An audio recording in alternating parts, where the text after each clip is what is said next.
We went through using idle for getting access to the Python interpreter. This time I'm going to use Linux. I'm going to invoke the Python interpreter through issuing the Python command inside Linux. Now, if you've never used Linux before, or you're not using Linux now, this isn't particularly important for the purpose of this video, other than to say if you are using Linux and you do type in Python or Python 3 into your shell or terminal and hit enter, what you are brought to here, right, this is the actual Python interpreter. So we're just not using idle, which is a little bit of a nicer GUI interface sort of experience. We're using the command line interface, but we're really doing the same stuff, right? We're still achieving the same ends. It's just through a slightly different means. Okay, we're using the command line interface instead of the idle program. All right. So if you are using the idle as we downloaded before and installed, you can go ahead and open that up. Whatever you do, however you want to get access to the Python interpreter, just open up your Python interpreter, and that's where we'll begin here. All right.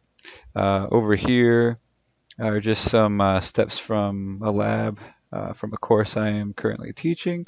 If you're a member of that course, hello, I'll see you soon, and hopefully if you're watching this video, that means you don't hate my voice so much that you don't want to hear it again. But anyways, I digress. So over here on the left-hand side, I've got some lab tasks here to complete. So over here, this number 13, this is using that print function we talked about in the last video. All right. See, you just type in the commands exactly as they're written in the lab, right? This is using the print function, right, which accepts one argument, right? It requires a parameter in here. In other words, Python is asking, what am I going to print? And you're telling it the word hello. This could be in either single quotes or double quotes, right? Just to prove that, right? Same effect. Okay. This is where Python gets even more interesting, at least in comparison with other programming languages. If you do something like this, right? In many programming languages, this doesn't really make sense. We'd be conflating some data types here, or mixing up data types that wouldn't normally be mixed, right? We have a string here and an integer, right? And we are having them connected via some numeric operator. Excuse me. The asterisk there, that meaning multiplication, right? So let's see what happens. Run that. So this does a special operation on strings, which is concatenation, all right? Which means it's just going to take a string and add to it, right?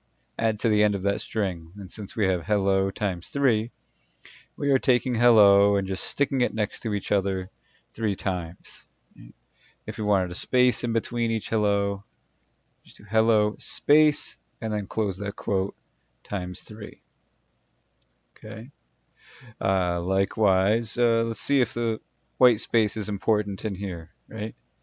In other words, if I put a space, then the asterisk, then a space, then the number 3, close the parentheses, still works, right?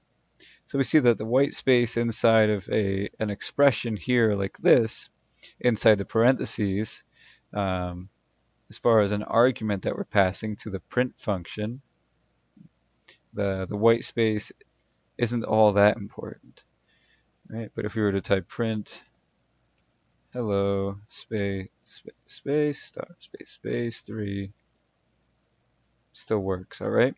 So in some cases, Python is very finicky with white space. In other cases, it is not. Okay, so let's move on. Sorry, that was probably obnoxious and loud.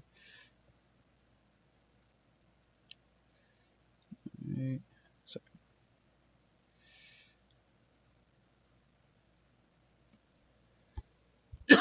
All right, let's talk about what happened here. So we got using the print function, and then we have hello, and then a comma here, and then there. And we see that there's a space here, but we don't have any spaces up here. So we're trying to figure out what's going on here. Well, what's really happening is we're passing two arguments here, each of those separated by a comma. All right, so that comma there is actually separating two arguments that we're passing in. Right? So we're saying, what do we want to print? We want to print the string hello as well as the string there. Right? And since these are two separate parameters, they are being passed with a space in between there. Right? Now, not on this lab here, what I could also do is something like this. Print hello, and then a space, and then close that quote, plus sign there. Okay, we get what looks like the same output, right? Same output. Only instead, this is still only one argument. Okay, this is one argument that we're providing. And the argument is this string hello concatenated with this string there. Okay. Now we're going to skip through some of this stuff for now. That'll be fun stuff for students in my lab to experiment with. Right. Python interpreter also has a nifty little help function here. Okay, so we can help print. Okay, it gives us some help information on the print function. It tells us a little bit about the anatomy of the print function. Okay, some of the different arguments that we could pass in. All right. And that's really about as much as it says here. Okay, it tells you these are the different arguments that can be passed into the parameters, and these are what they mean, right? We say sep equals, right? Well, what does that mean? Well, here's a description of sep, right?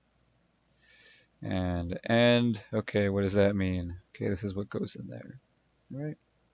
So just learning how to read the help pages can be helpful, obviously. Oops. Right, hit Q to exit out of a help page. All right, Q.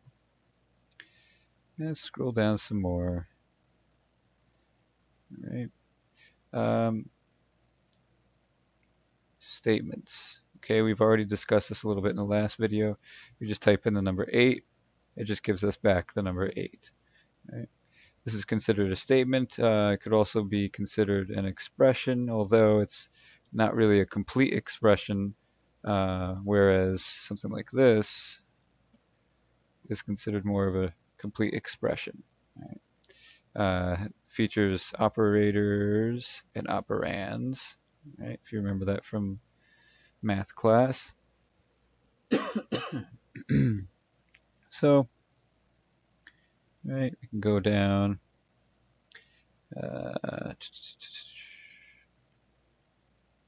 Leave that for my students. Right. Like I said before in the last video about variables, when we declare a variable like, here I go, not paying attention here. Age equals 33. And I type in age. What I'm doing here, I'm creating a variable with the name age, and I'm assigning it the value 33. Variable value. Right.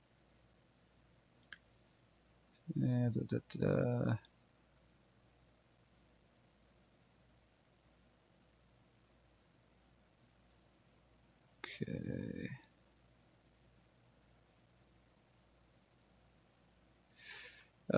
This just gets into legal and illegal variable names.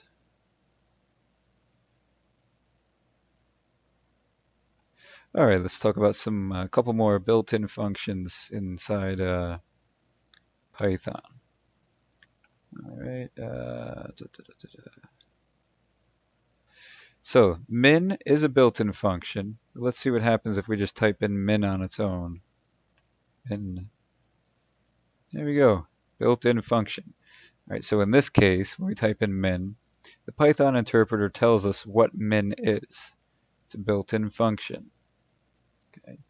And then I try this out over in the lab here. Min 6, 3, 3. So we can deduce here, right? What does this function do? All right, a function always has a purpose. Right? In fact, a function always has a function. That's why they're called functions. Right? They do something. This function, min, seems like it gives us, right, the minimum value out of these two, in which it should, right? That's the common sense interpretation of what min means. And you'd be correct if that's what you would assume. Right? If we were to do min, right, 6, 3, 9, 1, right? So we could pass it any number of arguments, pretty much, right? Practically any number of arguments separated by commas, all right? Separated by commas. And it's going to take each number that is separated by a comma, treat it as a separate argument, and it's going to tell us which one of those arguments is the lowest number, right? The minimum of those numbers, which is 1 in that case. All right, let me go down.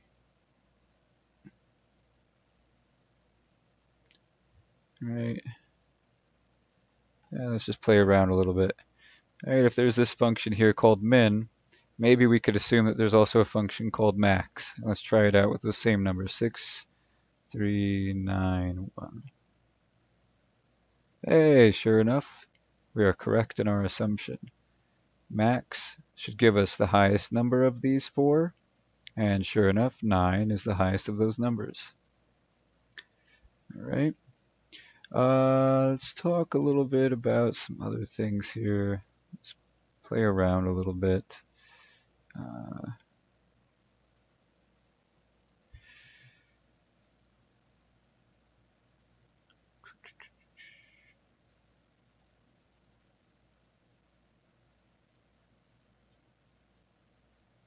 Okay.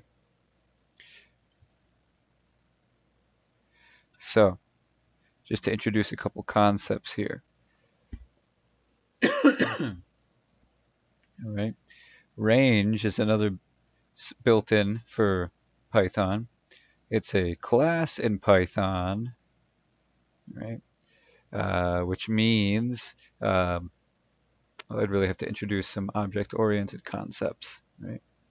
You can think of a class as a sort of category under which certain objects fall, right? So, for instance, if there was a class called dog, then there might be your personal dog would be an object of the class dog, right? So if you had a dog named Rover, right? Rover would be an object of the class dog.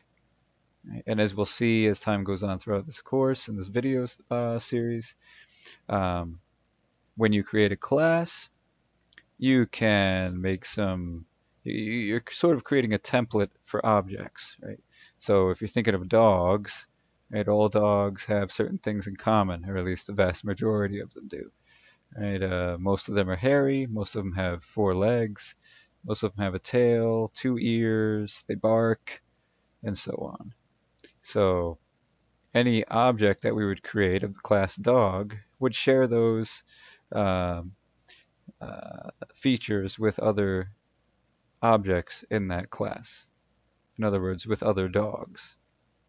And then you could give your dog, if he's a specific breed, you could give your dog specific characteristics in addition to those characteristics given to dogs by default. Right? But that discussion of object-oriented programming will be explored in more detail over the course of a few videos. This is quite a good amount of concepts to talk about. So I suppose that's good enough for right now. Again, how we started out. I'm using Linux over here on the right. Specifically, I'm using it within VirtualBox, which is virtualization software. You could feel free to use that as well. Maybe I'll put up a video of how to grab VirtualBox and grab Linux, boot up your own Linux operating system, and you can play around with Python inside of there. Um, yeah, so I was just showing off the Python interpreter inside the command line interface. It's basically the same thing as using it inside idle, except idle has some additional functionality to it. All right. All right, so that's it for this video. Hope you enjoyed it. And if you're one of my students, I'll see you in class.